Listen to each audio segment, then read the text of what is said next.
Comment démarrer l'élevage de pintades? Salut et bienvenue dans cette nouvelle vidéo. Moi c'est Wilfried de la chaîne Cultivons l'Afrique de demain. Personne d'autre ne va le faire, c'est les Africains qui vont cultiver l'Afrique de demain.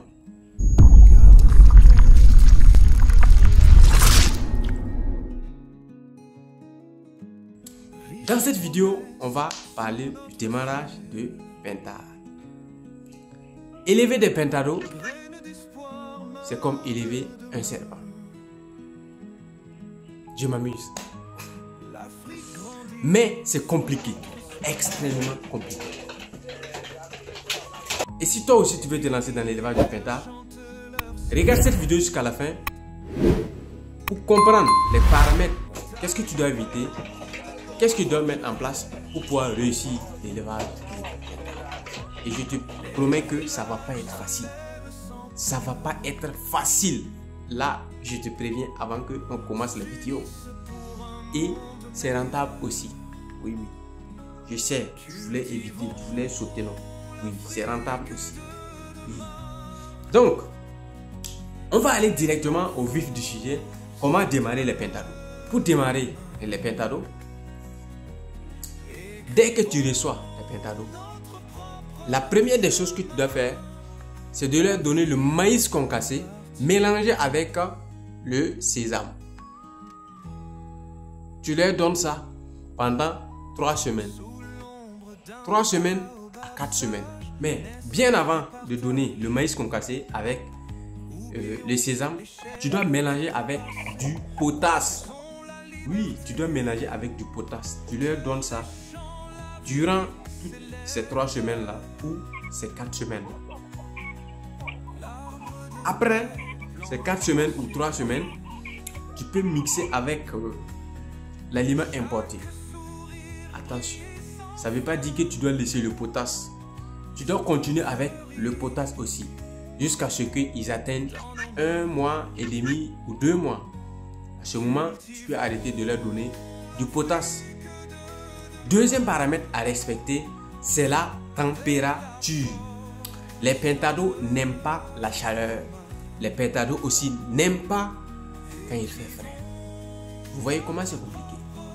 Donc, c'est-à-dire que si tu habitues ta pintade à une température de 35, tu dois les garder cette température jusqu'à ce que leur plume sorte complètement.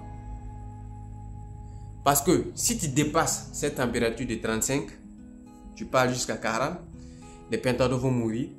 Et si ça baisse jusqu'à une température de 20 et quelques, les pintades vont mourir. Les plus faibles vont mourir. C'est comme ça.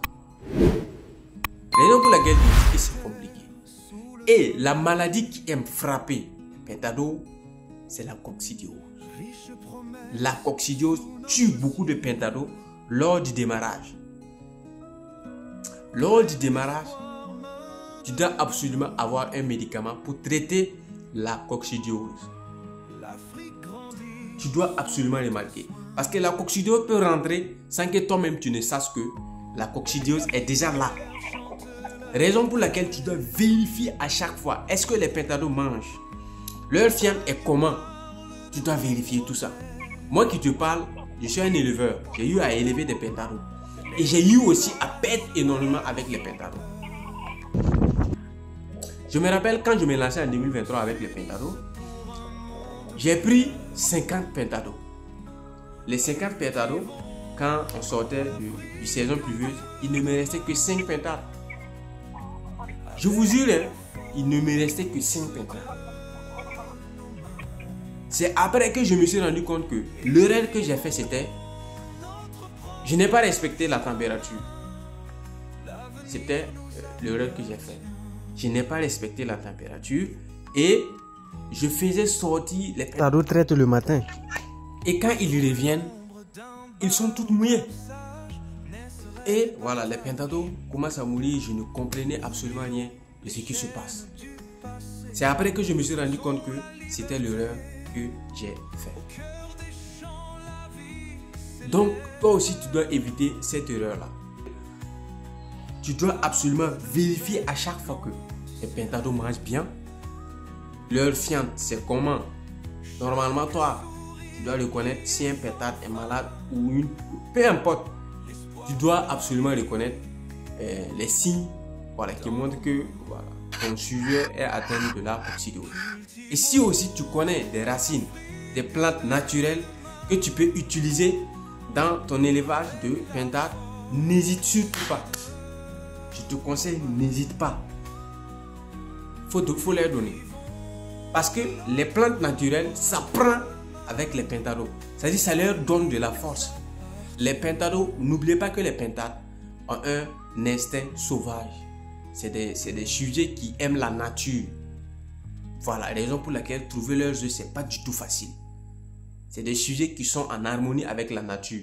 Donc, donner des plantes naturelles à vos pentados, c'est comme si vous êtes en train de leur donner de la force. Ça booste leur système immunitaire. Ça leur permet de résister aux maladies. Raison pour laquelle même moi, quand je demande mes sujets, je ne leur donne pas de médicaments vétérinaires. Je donne des plantes, des racines, tout ça là. C'est ce que je fais avec mes pentados. Et ça commence à prendre. Cette année, quand je me suis lancé au niveau des pentados, ça a été pratiquement un succès. Je suis sorti avec, je me suis lancé avec une cinquantaine. Bien vrai qu'il y a eu des inconvénients. Les inconvénients, ça vient, tous les jours ça vient. Voilà, il y a eu des prédateurs qui ont attrapé de gauche à droite. Mais une telle mortalité au niveau, par exemple, maladie, manque d'une mauvaise gestion, non, ça n'a pas été. Alors, si la vidéo t'a plu, n'hésite pas à t'abonner, liker la vidéo.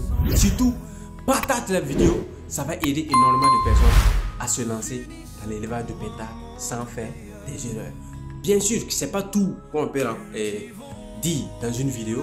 Mais si tu as des questions, pose-moi cette question dans les commentaires. Je me ferai plaisir de te faire une vidéo complète pour te répondre. On se dit à bientôt pour une autre vidéo et ciao!